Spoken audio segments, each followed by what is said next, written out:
హల్లెలూయా. దేవుడు ఏం చేస్తాడంటే, నేను వచ్చిన ఒకరోజు మాకు 3 days పర్మిషన్ ఇచ్చిండు. పర్మిషన్ ఇస్తే నేను హైదరాబాద్ లో డ్యూటీ ఒక 15 రోజులు లీవ్ చాలా కష్టంగా ఉంది డ్యూటీ. వచ్చిన పర్మిషన్ వచ్చినా ఏమైందేమో సడన్ గా. అప్పటి వరకు నాకు దేవుడు అంటే ఇంకా నాకు వాక్యం తెలుసు, కొన్ని విషయాలు యేసుక్రీస్తు గురించి, యేసుక్రీస్తు చేసిన అద్భుతాల గురించి, ఇవన్నీ కొన్ని విషయాలు తెలుసు. వాక్యం చదువుతా ఉంటే వాక్యం మనకి ఏం చేస్తుంది, జ్ఞానం ఇస్తూ ఉంటుంది. లోకం పట్ల మనం ఎలా నడుచుకోవాలి, అన్యుల పట్ల మనం ఎలా నడుచుకోవాలి, చాలా విషయాలు. ఇప్పుడు అన్యులు ఏం చేస్తారంటే, మనం పోయి ఏదైనా చెప్పినాం అనుకో, వారు ఏం చేస్తూ ఉంటారు, ఎగతాళి చేస్తూ ఉంటారు. నా విషయంలో చాలా జరిగింది. అలా జరిగినప్పుడు కొన్ని విషయాలు, మొన్న ఆయన బర్నబాస్ అని ఒక మాంత్రికుడు ఉన్నాడు. ఆయన యొక్క జీవిత సాక్ష్యం గురించి ఆయన ఏం చెప్పిండు, యూట్యూబ్ లో చెప్పుకొని వస్తున్నాడు. ఆయన సాక్ష్యం వింటున్నా. అంటే కొన్ని సాక్ష్యాలు వింటేనే కదా మనకు నమ్మకం వచ్చే, దేవుని పైన విశ్వాసం కలిగేది.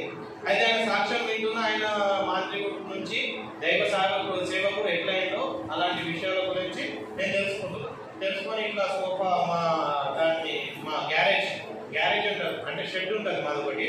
మేము రెస్ట్ తీసుకోవడానికి, డ్రైవర్స్ అందరూ రెస్ట్ తీసుకోవాలి కదా, మేము అలా రెస్ట్ తీసుకునే ప్లేస్ ఇట్లా పడుకొని వింటున్నా. సగం ఇంటి దగ్గర విన్నా, సగం వచ్చి గ్యారేజ్ లో వింటున్నా. గ్యారేజ్ అంటే చెప్పినా కదా, మేము రెస్ట్ తీసుకునే స్థలం.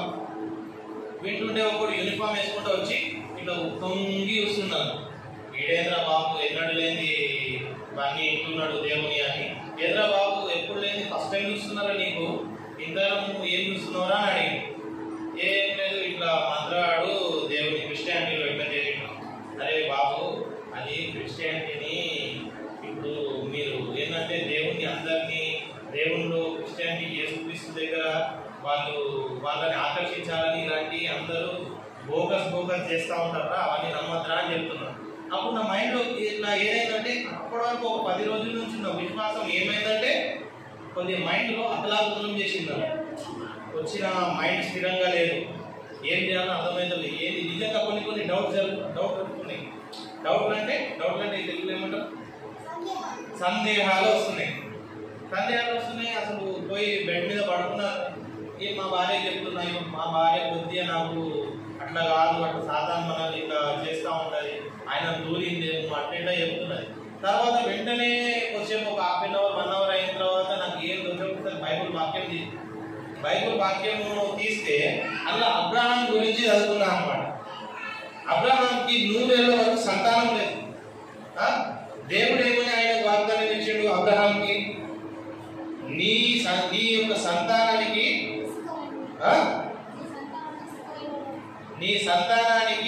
మొత్తం ఈ యొక్క భూమి యొక్క ఏమంటారు వారసత్వాన్ని ఇస్తానని దేవుడు ఆయనకి వాగ్దానం ఇచ్చాడు. కానీ ఆయనకి ఎక్కడుంది సంతానం? 100 ఏళ్ళ వరకు సంతానం లేదు. ఉందా? 100 ఏళ్ళ వరకు సంతానం లేకపోతే మీకు సడన్ గా ఇప్పుడు మీరే ఉన్నారు ఈ విషయంలో, మీకు ఒక వాగ్దానం ఇచ్చాడు దేవుడు. 5 రోజులైంది, 10 రోజులైంది, సంవత్సరం అయింది, 20 సంవత్సరాలు అయింది, 30 సంవత్సరాలు ఏముంటుంది, ఎన్ని రోజులైనా నాకు అప్పుడెప్పుడో నాకు దర్శించి ఇట్లా చెప్పిండు, ఇంకా ఏం లేదేంద్రా, ఇది నిజంగా దేవుడేనా అని ఆలోచన వస్తుందా అందరికి? వస్తుంది. కానీ అబ్రహాం విషయంలో ఏం చేసిండు? దేవుడు వాగ్దానం ఇచ్చాడు, కానీ ఆయన ఏం చేసిండు? అంతే నిరీక్షణతోటి ఉన్నాడు అనమాట. నిరీక్షణ అంటే ఏదో తెలుసు కదా అందరికి. వేచి చూడడం, వేచి ఆయన విశ్వాసం, దేవుడు ఎప్పటికైనా సరే నాకు సంతానం కలిగజేస్తాడు, ఈ భూమి అందరికీ నా యొక్క కుమారులను వారసత్వంగా చేస్తాడని ఆయనకు నమ్మకం ఉంది.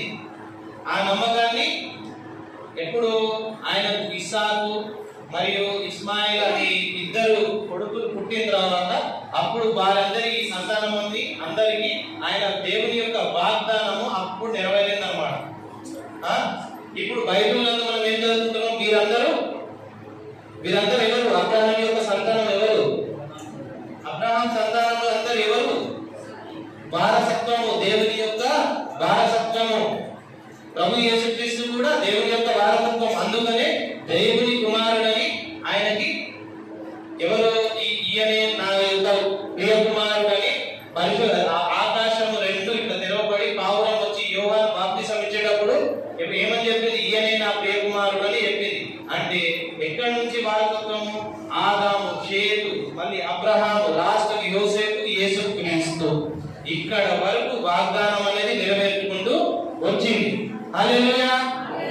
అర్థమైందా? నేనేం అసలు దీని ఉద్దేశము చెప్పడానికి కారణం ఏంటంటే విశ్వాసం అనేది డైలీ పెరుగుతూ ఉండాలి. అంటే ఆ రోజు వాడు నాకు వచ్చి అదంతా నమ్మకం కాదు, అదంతా బోగస్రా అని చెప్పగానే అసలు 30 సంవత్సరాల నుంచి నేను చేసిన కార్యాలు ఏందో మీకు అందరికీ తెలుసు. తెలుసా లేదా? కార్యాలు, నా దోస్తులు, నా సాక్ష్యము ఇప్పుడు కాదు, కొంచెం జనాలు ఎక్కువ వచ్చినప్పుడు ఎక్కువ చూడండి, జనాలు అవి దేవుడు మనతో డైరెక్ట్ వచ్చి అగ్ని రూపంలో మాట్లాడటం, అవి చాలా పరిశుద్ధమైన ప్రార్థనతో కూడిన విషయం. కానీ కొన్ని విషయాలలో దేవుడు ఏం చేస్తాడంటే మనతోటి ఎట్లా మాట్లాడతాడంటే ఇతర మనుషులతో కూడా మాట్లాడతాడు. ఎట్లయితే సాతాను ఇతర మనుషులతో చేరి మనల్ని దూషిస్తుందో దేవుడు కూడా మన పట్ల అంటే మంచి కార్యాలు ఎప్పుడైనా దేవుడి మాటలే అని నమ్మకం ఉంచాలి. ఇప్పుడు వేరే వచ్చి మా అమ్మ ఒక రోజు, నేను ఆ రోజు 3 రోజులు పర్మిషన్ ఇక్కడికి వచ్చిన, ఇంటికి వచ్చిన తర్వాత బెడ్ మీద కూర్చుంటే దేవుడు ఆత్మ మా మమ్మీ మీద వచ్చి నాతో మాట్లాడి వెంటనే ఆ రోజు బైబిల్ పట్టుకున్నా. ఏమైందేమో ఆ రోజు దెబ్బరమ్మ వాళ్ళ ఇంటికి ఏదో ఫంక్షన్ ఉంటే ఆ ఫంక్షన్కి వెళ్ళి తినేసి వచ్చిన, ఏమైందేమో ఆ రోజు ఆదికాండం తీసుకొని చదువుతూనే ఉన్నా. నాయన ఇది ఏమైందిరా బాబు, నాకేమైందని అక్కడ కూర్చున్నా. ఇక్కడ వచ్చి అన్న నవ్వుతున్నాడు నా గురించి. చదవనమ్మ గారు మా అమ్మ చెప్తున్నారు, మా అమ్మ ఊరుకున్నది కదా, టక్కని చెప్పేస్తుంది ఏదైనా విషయం. అట్లా దేవుడు ఏదో ఒక విషయం ఆ రోజే ఏమైందేమో ఇంకా ఆదికాండం తీసుకుని బైబిల్ చదువుతున్నా. ఆ రోజు బైబిల్ చదువుతున్నా, ప్రతి క్షణము నేను ఏ తప్పు చేసినా కూడా నాకు దేవుడు గుర్తుకొస్తున్నాడు. అరే ఇది తప్పురా బాబు, అల్లా చేస్తా లేదు. మళ్ళీ వచ్చి దేవుడికి ప్రార్థన చేస్తున్నాం. ఆ కొద్ది క్షణాల్లో ఒక 10-5 నిమిషాలు 5-10 నిమిషాలు దేవుడిని మర్చిపోతున్నాను. మర్చిపోయి ఏం చేస్తున్నా, మొత్తం గలిబిలేస్తున్నాను. వెంటనే అబ్బో ఇది తప్పురా బాబు, ఇది చేయదురా బాబు అని బైబిల్ ప్రకారం నేను ఏదైతే నమ్ముకున్నానో దేవుని వాక్యం మనకి ఏం చేస్తుంది, జ్ఞానాన్ని పెంచుతుంది.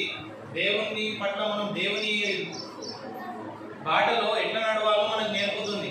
అర్థమవుతుంది అందరికీ?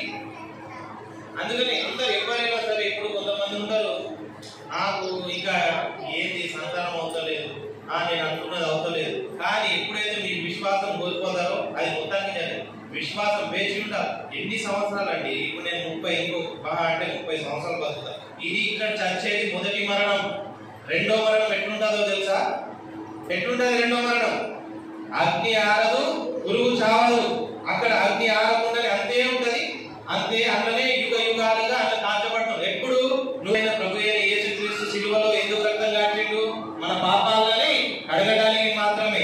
ఆ పాపంలో ప్రభు అయిన యేసుక్రీస్తును నమ్ముకొని ఎప్పుడైతే మీరు మీ పాపాన్ని కడుగుంటారో అప్పుడు దేవుని రాజ్యంలో మీరు వెళ్తారు. ఎప్పుడైతే దేవుని రాజ్యంలోకి మీరు వెళ్ళారో అగ్నిలో కాల్చబడి యుగ యుగాలు ఎట్లా పురుగు వద్దు వద్దు వద్దు వద్దు వద్దు వద్దు వద్దు అనుకుంటా ఉంటాం. ప్రతి ఒక్క విషయం నువ్వు వెళ్ళి దేవుడి దగ్గర, ఇప్పుడు నువ్వైతే ఇక్కడ ప్రజల్ని మీ అక్కను కూతురును బయటను ఎవరిను అన్నను భార్యను ఎవరినైనా తీర్పు తీర్చదు. నువ్వు ఎందుకు చేసినావు, నువ్వు ఎందుకు వచ్చినావు, అక్కడ ఉండాలి కదా, అవన్నీ అవసరం లేదు. అది దేవుడి చిత్తం కాబట్టి ఆయన ఏదైనా విషయం జరుగుతుంది. కాబట్టి ఆమె మంచిది కాదు, వీడు చెడ్డోడు అని తీర్పు తీర్చడానికి నువ్వెవరు? తీర్పు నువ్వు తీర్చడానికి నువ్వెవరు అని దేవుడు అడుగుతాడు నీకు. రేపు నువ్వు పరలోకం పోయింది, ఇప్పుడు పోతావు. దేవుడు ఇటు సైడ్ 10 మందికి, ఇటు సైడ్ రైట్ సైడ్ కొంతమందికి పెడతాడు. అన్నం పెట్టినావా అని ఆయన ఏంటాడు, నేను నీ దగ్గరకు వచ్చినా నువ్వు నాకు అన్నం పెట్టినావా, లేకపోతే నన్ను నేను అడిగినప్పుడు నువ్వు నా దేవుని మందిరానికి వచ్చినావా? ఇలాంటి క్వశ్చన్స్ అడుగు. అవును ప్రభు, నువ్వు ఎప్పుడు వచ్చినావు, మరి ఏంది నువ్వు ఎప్పుడు నాకు అడగలేదు కదా అంటాం మనం. లేదు, నేనే కాదు, నా ఆత్మ ద్వారా ఎవరైతే మాట్లాడి నీతో చెప్తారు నువ్వు దేవునికి మందిరానికి రా అని చెప్తారో అప్పుడు వెంటనే వచ్చారు. ఎప్పుడైతే నువ్వు అప్పుడు రావో, దాన్ని నెగ్లెక్ట్ చేస్తావో ఆ టైంలో ఖచ్చితంగా నువ్వు వెళ్ళిపో, నరకానికి వెళ్ళిపోని తోచేస్తావు. నేను మందిరాని విషయాన్ని చెప్పట్లేదు. ప్రతి ఒక్క విషయం సహాయం ఎవరికైతే ఉంటుందో వారికి ఖచ్చితంగా సహాయం చేయాలి. నీ దగ్గర ఎంతైతే ఉన్నదో దాంట్లో కొద్దిగా సహాయం చేయాలి ఎవరికైనా. చాలా మంది రోడ్ల మీద అన్నం లేక, కూరలు లేక, ఎంతో కొంత మొత్తం ఎట్లుంది కదా ప్రపంచం మొత్తం. నేను కూడా చాలాసార్లు ఇప్పుడు నేను బస్సు వెళ్ళేటప్పుడు మీకు విచారాలు ఉంటాను. నా ఒక్కొక్కసారి ఇస్తా, ఒక్కొక్కసారి ఇయ్య. అంటే అవైలబిలిటీ ఉండాలి కదా నా దగ్గర కూడా, అవునా కదా? ఇప్పుడు నా దగ్గర జేబులో ఉంటే ఇస్తా, లేకపోతే లేదు. అలాగే మీ దగ్గర ఎంత ఉన్నదో చేయండి, ఇవ్వండి. దేవుడు ఇది కూడా బైబిల్ వాక్యమే నేను చెప్పేది. మామూలుగా నేను బైబిల్లో ఏదైతే చదివినో దగ్గర నేను 4 సువార్త గ్రంథాలు, అపోస్తుల కార్యాలు, రోమాను కొత్తగా స్టార్ట్ చేస్తాం. అలా కొరింథీ పత్రిక స్టార్ట్ చేస్తాం. ఎవరితో? పౌలు రాసిన పత్రిక.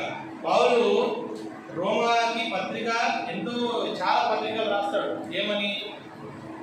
లాస్ట్కు రోమా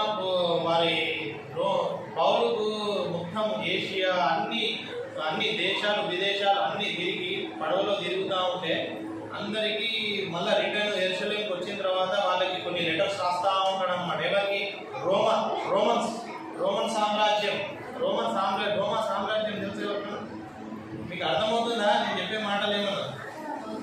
నేను దేని గురించి చెప్తున్నానో ముందు దాన్ని జ్ఞానం తెచ్చుకోండి. ఏమని చెప్తున్నా? విశ్వాసం అనేది ఎప్పుడు కూడా వదులుకోవద్దు. ఆయన మన పౌలు వాళ్ళకి చెప్పాడు అన్నమాట. లాస్ట్ చాలా మంది మనము దేవుణ్ణి ఇప్పుడు చర్చికి వచ్చినాం, ప్రార్థన చేసుకున్నాం, వెళ్ళిపోయినాం అని కాదు. ఇతరులను కూడా దేవుని యందు తీసుకురావాలన్నమాట. మీరు అర్థమైందా? మనకు తెలిసిన దేవుని జ్ఞానాన్ని వారికి కూడా దేవుని జ్ఞానం వారికి అందించాలి. పౌలు ఏం చెప్తుందో తెలుసా? మనం ప్రేయర్ చేసేటప్పుడు కానీ, లేకపోతే ఇతరులకు యేసుక్రీస్తు గురించి పరిచర్య చేసేటప్పుడు కానీ ఆటంకాలు ఎప్పుడు వస్తాయి? ఆటంకాలు వస్తూ ఉంటాయి అన్నమాట. దేని రూపంలో? వేరే వారు అన్యులు కానీ ఎవరైనా ఆటంకాలు చేస్తూ ఉంటారు. అలాంటి ఆటంకాలు చేసే వారిని దూరం చేసేయండి. మీకు కూడా ఇప్పుడు చర్చికి ఎందుకు వెళ్తున్నా, ఏం దేవుడు ఎందుకు అది ఇది అంటూ ఉంటారు అన్నమాట. అంటారా లేదా? ఎవరన్నా చాలా మంది ఆటంకాలు పరుస్తూ ఉంటారు. అది ఏంటి? దయ్యం వచ్చి మిమ్మల్ని ఇట్లా మీరు ఈ భూమి మీద ఏంద్రా ఆ దేవుడు ఏంద్రా ఏ దేవుడు. కానీ ఒక్కటి విషయం మీరు ఎప్పుడు గుర్తుపెట్టుకోవాలి. ప్రభు అయిన యేసుక్రీస్తు దేవుని రాజ్యం, యేసుక్రీస్తు ద్వారానే ప్రభు అయిన దేవుని రాజ్యం మీకు దొరుకుతుందని ప్రతిసారి గుర్తుపెట్టుకోండి. మీరు ఏ తప్పు చేసినా తప్పు మాత్రం చేయకండి. తప్పు చేస్తే ఖచ్చితంగా అది 100% రాయబడతా, నోటీసులో చేయబడతా ఉంటుంది. ఖచ్చితంగా ప్రతి ఒక్క తప్పు మీ కళ్ళు మగవానికి కానీ ఆడవాళ్ళకి కానీ కళ్ళు ఎట్లా ఉంటాయంటే చెప్తానా? కళ్ళు ఒకటి బాగుంటే హృదయం దేహం అంతా శుద్ధికరంగా ఉంటుందని బైబిల్ చెప్తున్నది. దేవుని వాక్యం ఏం చెప్తుంది? మీ కళ్ళతోటి ఏదైతే చూస్తున్నావో అది పాపంగా చూడకుండా దేవుని పరిశుద్ధాత్మతో చూసినాం అనుకో, అది మీ దేహం అంతా పరిశుద్ధంగా ఉంటుంది. ఎప్పుడైతే నువ్వు నీ కళ్ళను అపవిత్రంగా చూసినావు అనుకో, నీ దేహం అంతా అపవిత్రం అవుతుంది. అవునా కాదా?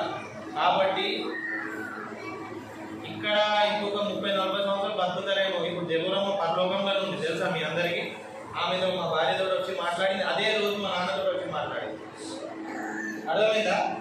మా నాన్న ఏదో చూస్తున్నా, ఇట్లా వీడియో నాకు పంపించాడు. ఒక వీడియో పంపిస్తే నేను చూస్తున్నా.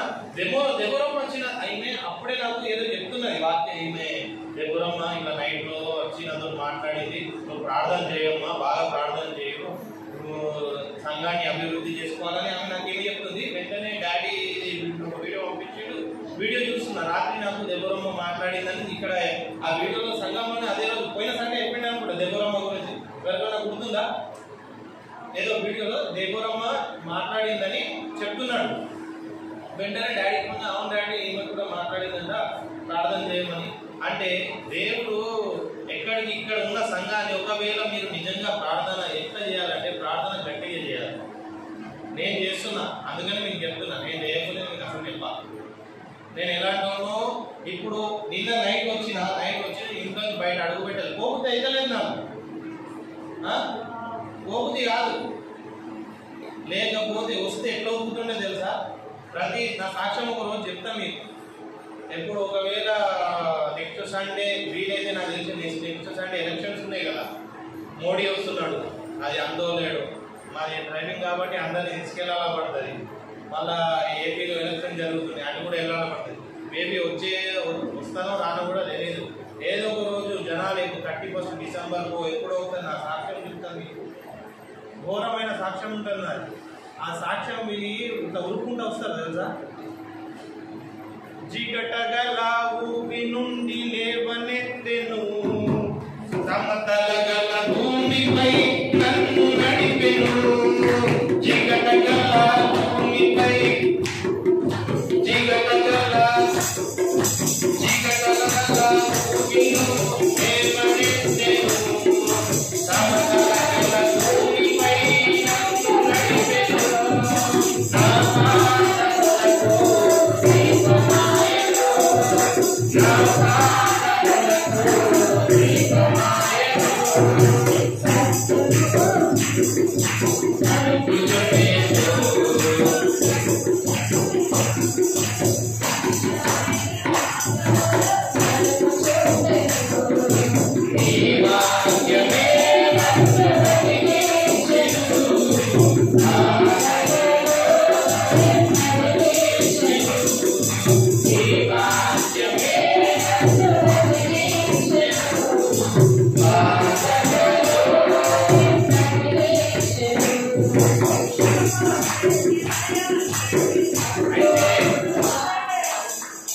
ఇలా నేను ఊబిలో 30 సంవత్సరాల నుంచి అసలు ఎట్లా తెలుసా గుంజుతుండే నన్ను.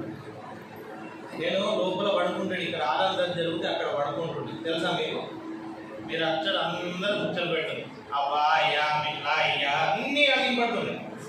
నాకు ఇక్కడ వినంగానే ఎట్లా ఉంటుంది తెలుసా, ఏంద్రా ఏం దేవుడు నాయన కనపడని దేవుడు ఏంద్రా బాబు. ఆడకోసం కూర్చొని మా అమ్మ వేదన పడ్డాక ఒక 5-10 నిమిషాలు కూర్చొని మెల్ల ఫోన్ రాగానే దయ్యం రాగానే వెళ్ళిపోతుండే. దయ్యం కార్యక్రమం కాలు చేసుకే అటు చెట్టు కరెక్ట్ 3:30 వచ్చి మాకులా వాలి పడుతుండే. గద్ద ఎట్లా పోతుంది, గద్ద పిల్లల్ని ఎట్లెత్తుకుపోతుంది, పొడి పిల్లల్ని అట్లా గద్ద వచ్చి పెద్దవో రావున్నది అంటే కొద్దిగా నా మైండ్ ఉంది మళ్ళీ ఏర్పడేస్తున్నాను. అర్థమైందా? అయితే ఇప్పుడు మనం కొద్ది వాక్యంలోకి వెళ్దామా. అయితే ఇప్పుడు దేవుడు చేసిన కార్యాలు, యేసుక్రీస్తు చేసిన కార్యాల గురించి మనము చదువుకుందాం. మొదటిది నీళ్లను ద్రాక్షారసంగా చేయడం. అవునా? నీళ్లను ఎప్పుడు కానానులో నీళ్లను ద్రాక్షారసంగా చేసి ఏం చేసిండు, ఆ ద్రాక్షారసము మంచిదై ఉండేను. అప్పుడు అక్కడ ప్రధాని ఏమన్నాడు ఆయనకి, చదవండి. ఏది? యోహాను 2:7-11 వరకు ఉంటుంది. పాస్ చదవాలి.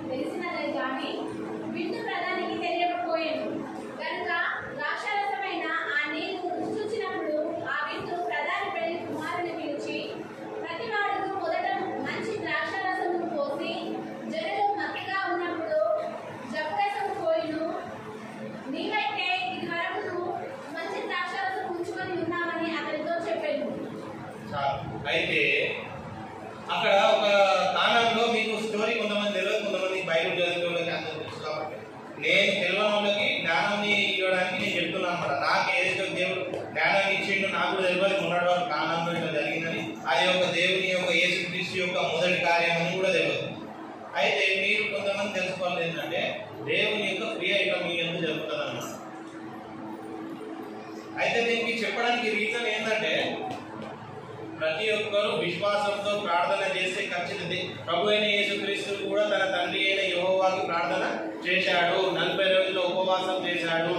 దాన్ని గుర్తుపెట్టుకొని మీరు కూడా ప్రార్థన ప్రతిసారి చేయాలి. ప్రార్థన ఖచ్చితంగా చేయాలి. నాకు టైం ఉన్నప్పుడు నేను చేస్తాను. ప్రతిరోజు నేను డ్యూటీకి పోయేస్తామా, డ్యూటీకి పోయేస్తే పొద్దున ఖచ్చితంగా 4:30, 5:30, ఒక్కొక్కసారి 6, ఒక్కొక్కసారి డ్యూటీ లేకపోతే 9 గంటలకు కూడా లేచే అవకాశం ఉంటుంది.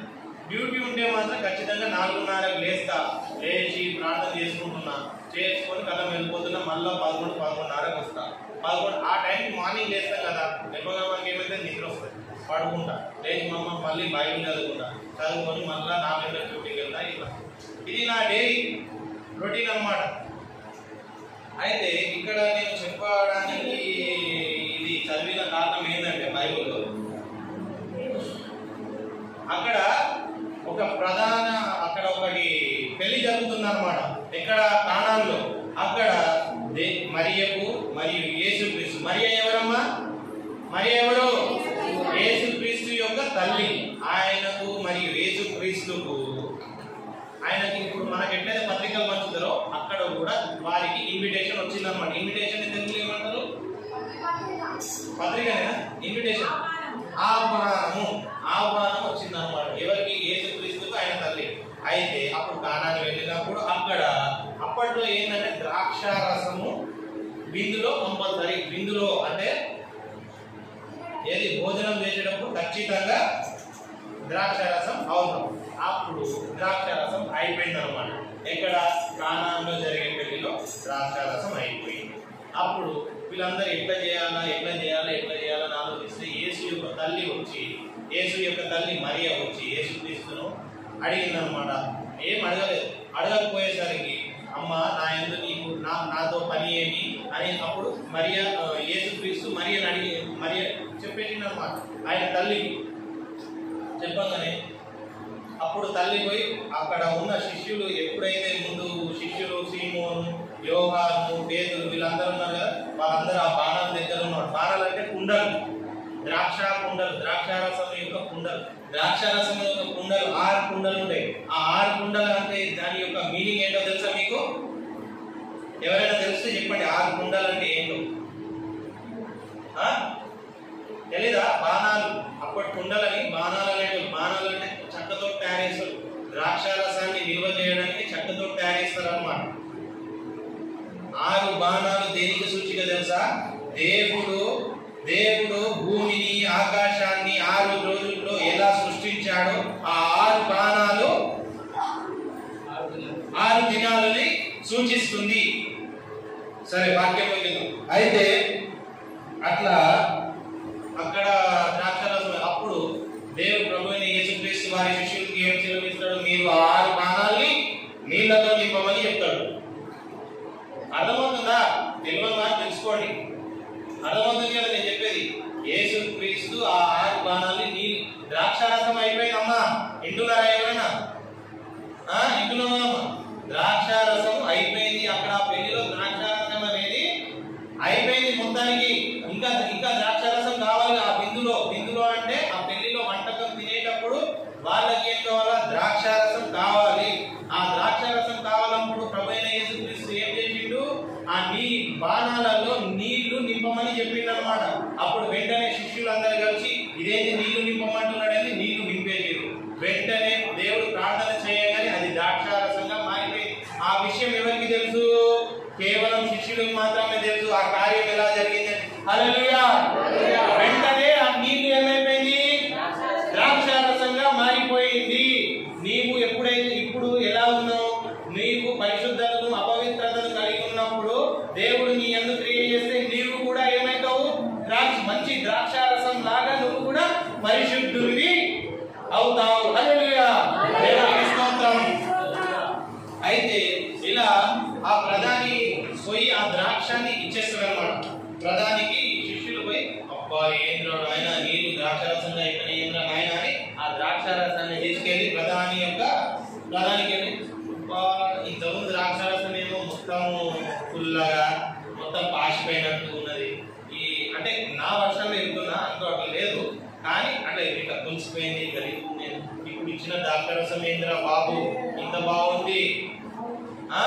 అయితే ప్రభు అయిన యేసుక్రీస్తు ఎంత బాగుంటాడో తెలుసు కదా. ప్రభు అయిన యేసుక్రీస్తులో మనం ఎప్పుడైతే మునిగిపోతామో, ఎప్పుడైతే యేసుక్రీస్తును ప్రార్థన చేస్తామో మనకు దేవుని రాజ్యం ఎంత అద్భుతంగా ఉంటుంది. మనకు ద్రాక్షారసము దేవుని యొక్క రక్తముతో మనం కడగబడిన తర్వాత దేవుని యొక్క రక్తమును మనం తాగితే అప్పుడు మనకేం దొరుకుతుంది? మంచి దొరుకుతుంది. ప్రతి ఒక్క జ్ఞానం మంచిది. లోకంలో ఏదైతే పాపం ఉంటుందో అప్పుడు ఆ పాపం కడగబడిన తర్వాత మనం మంచి బాటలో నడుస్తూ ఉంటాం. అప్పుడు ఆ మంచి బాటలో నడిస్తే మనకి ఏమైతుంది? దేవుని రాజ్యం తప్పక దొరుకుతుంది. హల్లెలూయా! మళ్ళీ ఇంకోటి, ఇప్పుడు విశ్వాసం గురించి ఇంకోటి చెప్తాను. అయితే మీరు ఒకటి వాక్యం చదవండి. ఏంటంటే మార్కు 11 అధ్యాయం 12 నుంచి 23.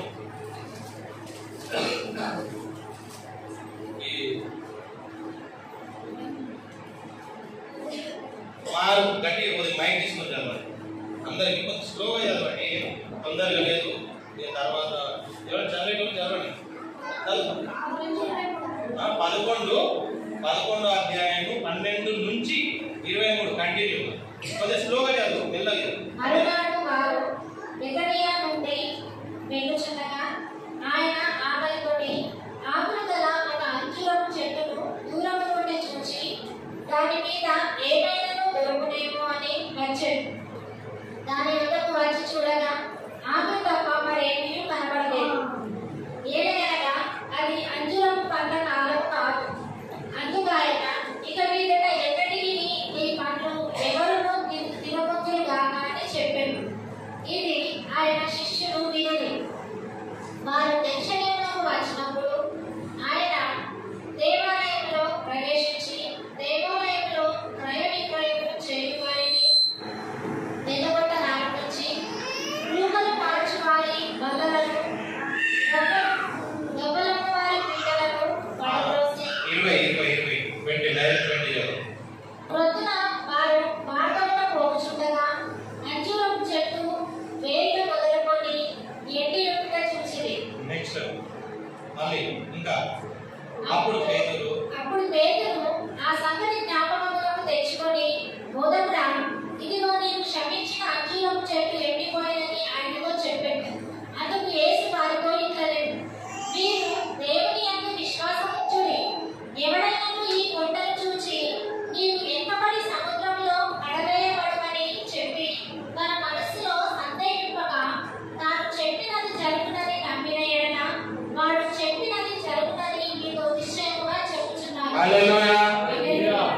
అయితే అక్కడ చదివింది మీకు ఫాస్ట్ గా కొద్దిగా అర్థం కాదు. అది కొద్దిగా గ్రామటికల్ లాంగ్వేజ్ కాబట్టి, అప్పుడు పురాతన లాంగ్వేజ్ రాసింది కాబట్టి నేను మీకు అర్థం కాకపోతే అర్థం అయ్యేటట్టు చెప్తాను. మీకు అంజూరపు చెట్టు యొక్క స్టోరీ తెలుసా? స్టోరీ అంటే స్టోరీ కాదు, నిజంగా జరిగిందే. తెలుసా అంజూరపు చెట్టు? తెలుసు కదా. తెలియని వారికి వాళ్ళు ఒక్కటి చెప్తారు. అయితే మనము విశ్వాసంలో ముందుకు పోవడానికి ఇలాంటి కొన్ని గొప్ప గొప్ప విషయాలు ఉంటాయన్నమాట. దేవుడు ప్రభు అయిన యేసుక్రీస్తు ఆయన శిష్యులను తీసుకొని దాని మధ్యలో వెళ్తుండగా ఒక అంజూరపు చెట్టు కనిపించింది అనమాట. అప్పుడు ఆయనకి అంజూరపు చెట్టు ఆయనకి అంతకుముందే ఆకలి అవుతుంది. ఆ అంజూరపు చెట్టును చూసి అంజూరపు చెట్టు దగ్గరికి వెళ్ళాలని అంజూరపు చెట్టుకి పండ్లు లేవన్నమాట.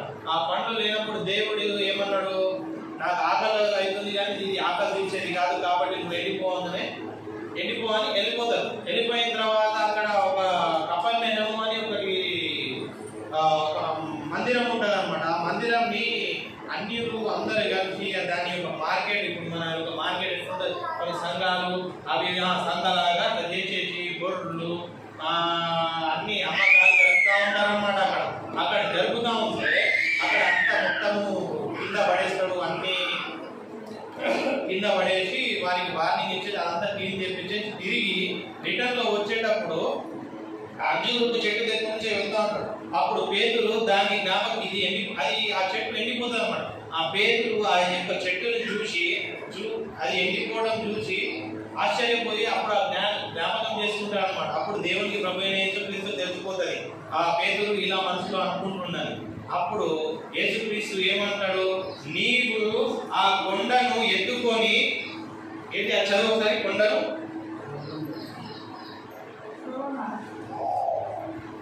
అందుకు యేసు వారితో ఇట్లనెను, మీరు దేవుని యందు విశ్వాసముంచుడి.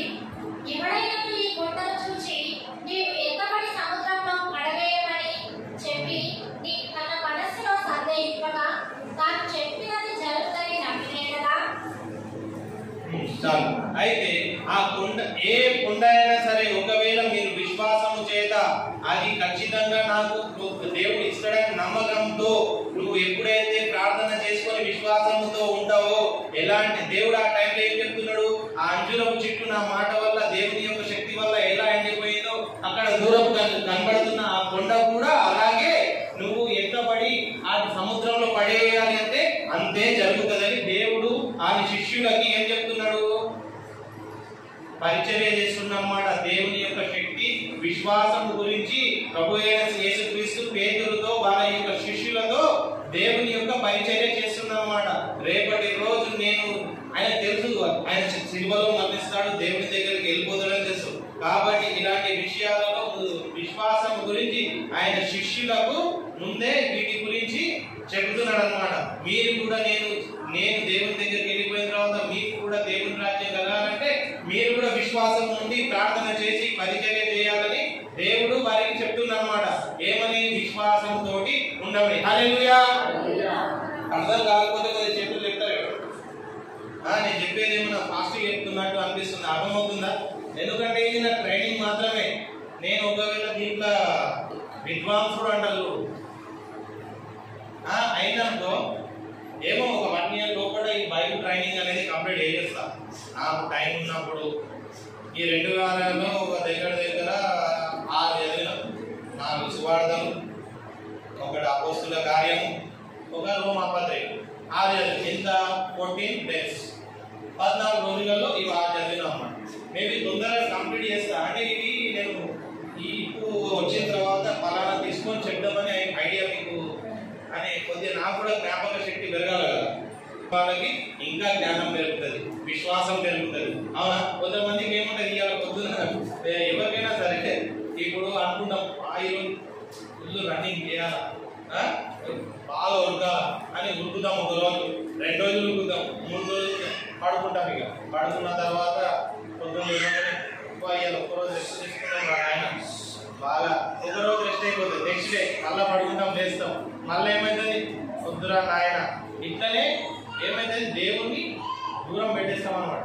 అందుకనే ప్రతిరోజు మనం దేవుణ్ణి ప్రార్థన చేసుకుంటే అడుగుతా ఉండాలి. దేవునికి ఏంటి అడుగుతా ఉండాలి. ప్రతి ఒక్కటి మీకు ఏదైతే అడుగుతారో అది దేవుడు ఇస్తాడని ఉన్నాడు. ఎప్పుడైతే మీరు డోర్ కొడతారో ఆ డోర్ యొక్క తెరవబడుతుందని. అంటే డోర్ తెరవబడడం అంటే ఏంటి? మీరు ప్రార్థన చేసి మీరు మారుమనసు కలిగి విశ్వాసంతో దేవుణ్ణి ఎప్పుడైతే నమ్ముతారో అప్పుడు దేవుని రాజ్యం యొక్క డోరు తెరవబడుతుంది. అవునా కదా? Praise the lord. హల్లెలూయా. గుర్తుపెట్టుకోండి, ప్రతి ఒక్క చిన్న విషయం, ఏదైతే చిన్న తప్పులు ప్రతి ఒక్కటి మీరు చేస్తారో దాన్ని ఎప్పుడు దేవుని, నేనైతే దగ్గర ఈ నెలలో దేవుని ప్రతి క్షణం నేను గుర్తుపెట్టుకుంటాను. అయినా సరే చిన్న తప్పులు జరుగుతాయి. మా ఫ్రెండ్స్ తోటి ఎగతాళిగా మాట్లాడతాను. అట్లా మాట్లాడదు. నాకు ఎందుకేమో తర్వాత వచ్చి ప్రార్థన చేసుకుంటున్నా, వెంటనే ఏదో ఇంకోసారి మాట్లాడద్దు అనుకుంటుంది. కానీ వెళ్ళిన తర్వాత దయ్యం నన్ను ఏం చేస్తుంది? ప్రేరేపిస్తుంది.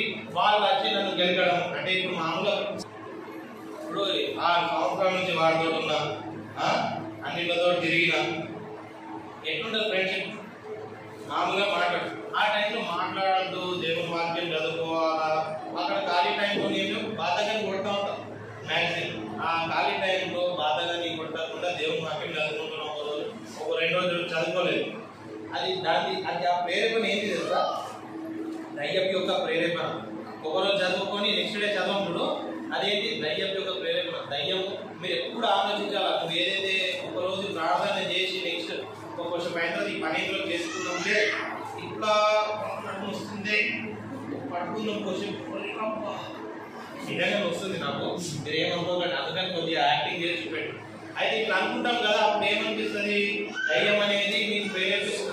ఎప్పుడైతే మీరు బద్ధకంగా ఉంటారో ఆ టైంలోనే లేచి ప్రే చేయండి, మోకాళ్ళ ప్రార్థన చేయండి.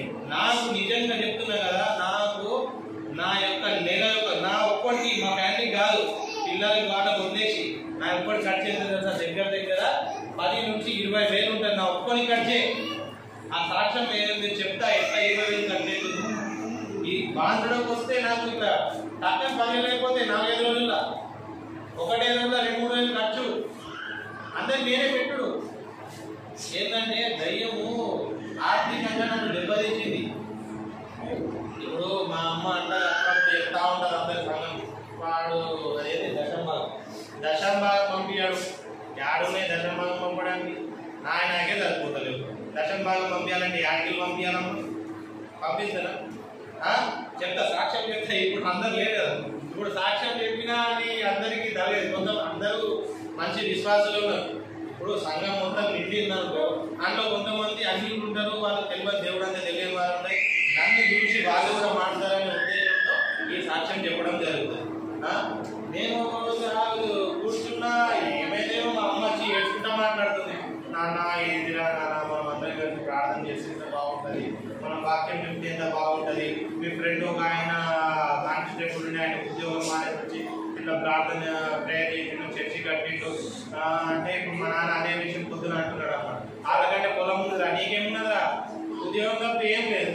మా నాన్న అంటున్నాడు, నిజమే కదా, నాకేమో ఉందా? ఒకవేళ నేను ఉద్యోగం వచ్చేసి ప్రార్థన చేసిన అందుకని దేవుడు నా వాడు ఉద్యోగం చేయమంటాడు, ఇటు సండే ఇటు వచ్చి ప్రార్థన చేయమంటాడు. అదే ఉద్దేశం కదా నేను ఇవాళ ఇక్కడ రావడం కదా. నాకేమోసం అక్కడనే రెండు చర్చలు ఉన్నాయి, అక్కడ పోయి ప్రార్థన చేసుకోలేనా? కానీ ఈ సంఘాన్ని ఎవరు లేవనెత్తుతారు? రేపు మా నాన్న దేవుని రాజ్యం పోయినాకో అది ప్రతి ఒక్కరికి జరిగే విషయమే. ఎవరికైనా ఈ రోజు నిన్న ఉన్నది ఇవాళ లేదు. ఎవరు ఎవరమ్మ ముందు కూర్చుంటేది ఏడుంది లేదు, ఎవరైనా కూడా అంతే. కాబట్టి నేను నేర్చుకొని ఈ సంఘాన్ని ఇంకా అభివృద్ధి పరచాలన్న ఒక చిన్న ఆశయం ఏదో నాకు రోజు రోజు రోజు రోజు ఇట్లా కళలు వస్తుంది. యేసు యేసు యేసు యేసు యేసు యేసు శిష్యులాగా బోధకుడా అని ఇది కళలు వస్తుంది అనమాట నాకు. హల్లెలూయా హల్లెలూయా, గట్టిగా హల్లెలూయా.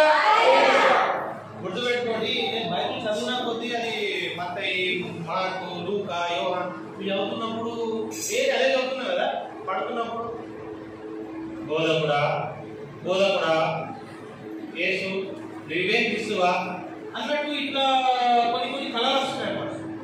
నిజంగా వస్తున్నాయి, మీరు నమ్మండి నమ్మకపోండి, ఖచ్చితంగా వస్తున్నాయి. అంటే ఇంకా నా విశ్వాసం బలపరచడానికి నేను ఎప్పుడైతే విశ్వాసం కోల్పోతున్నానో, అబ్రహాము నిరీక్షణాన్ని గురించి ఎప్పుడైతే నేను బైబిల్లో చదివినానో అంతకు అంత విశ్వాసం పెంచుకున్నాను. నువ్వు ముందు విశ్వాసం ఉంచుకో, రోజు రోజుకి నీ విశ్వాసం అంతకంతకు పెంచుతానని బైబిల్ సెలవిస్తుంది. వాక్యం తెలుసా మీకు? అది ఎక్కడ ఉందో నాకు తెలియదు, కానీ ఒక రోజు నేను ఎప్పుడో చదువుకున్నా.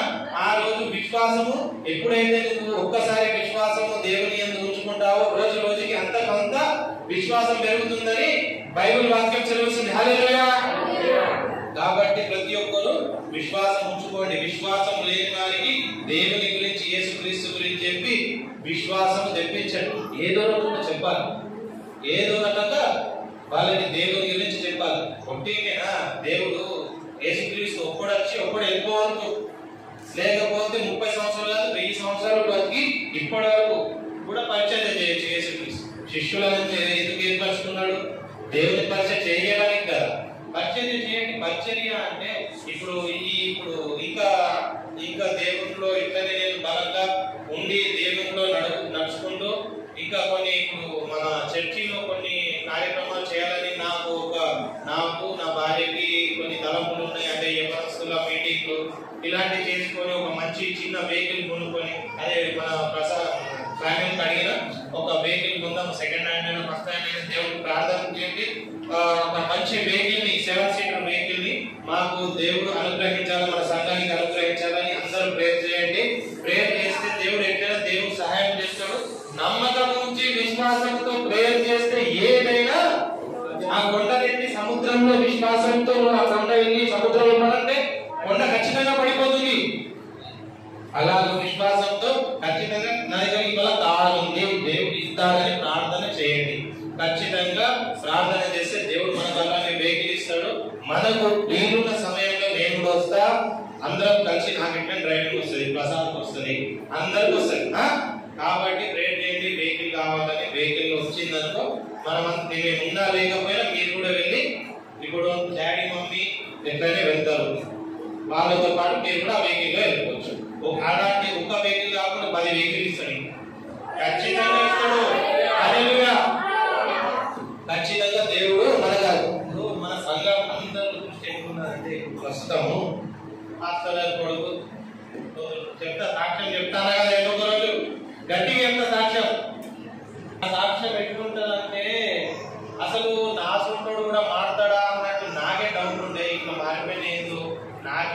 హల్లెలూయా హల్లెలూయా. నేను ఎందుకు మారినా, నేను అసలు ఎందుకు మారినా నాకే అర్థమైంది.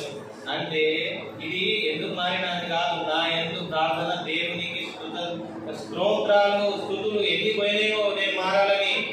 హల్లెలూయా. ఖచ్చితంగా ఈ 30 సంవత్సరాలలో నాకు దేవుడిని, అప్పుడు మా నాన్న ఎవరికి దినకరం గారికి రాజు సంతానం లేక సంతానం కలగకపోతే సంతానం కావాలంటే 4 సంవత్సరాల తర్వాత సంతానం కలిగింది. ఎవరికి? 6 సంవత్సరాల సంతానం కలిగింది. అది ఏంటి? నిరీక్షణ, విశ్వాసం. ఆ విశ్వాసం ద్వారానే మా డాడీకి సంతానం నేను పుట్టినా అన్నమాట. అర్థమైందా? ఏదో మాట్లాడుతున్నా.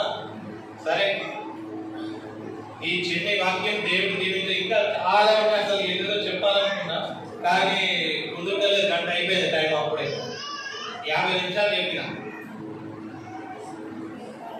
అది ప్రార్థన చేయమని చిన్న